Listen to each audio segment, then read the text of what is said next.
Ngondasa kulonyaka inkantolo yamazwe omhlaba yanqumela ugwayi kaTiki iNingizimu Afrika ukuthi ke imbophe umengameli waseRussia uma efika kulelizwe engqungqutheleni yeBrics. I-ANC ithi ke emva kokuxoxisana nezinhlaka ezehlukene ngalolu daba, umengameli waseRussia kanye nomengameli wakuleli bafinyelele esivumelwaneni sokuthi uPutin angeke abe yingxenye yale ngqungquthela, nokuyisinqumo ke esemkelwe ngoelethu i-ANC. We acknowledge this and we welcome finally putting and laying that matter to rest in order for us and the developing countries to focus on the pressing issues of the day.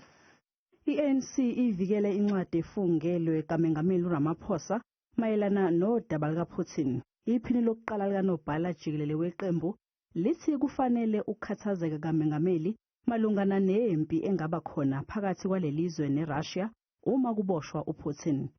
Izolo inkantolo ephakeme iyalele umengameli ukuba ashicilele esidlangalaleni impendulo yakhe encwadini efungelwe mayelana nencwadi egunyaza ukuboshwa kaPutin. Ideally, everybody should appreciate the warning contained in the affidavit by Comrade President. Any attempt of being much more arrogant in this situation or being bully may lead unnecessarily to a war situation. Is that what we want to know? EFF ithi ibikulindele lokhu ngoba vele bekungekho ukuqinisekiswa kokuphepha kaPutin, kanti ke iDA isemkele isinqumo sikaPutin.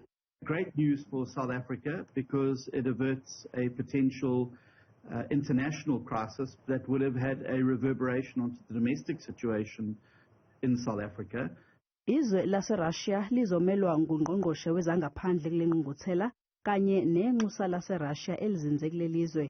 Ingqungquthela yeBrics izobanjelwa eSandton eGoli ukusuka mhla zingu-22 kuya kumhla zingu-24 ngoNcwaba.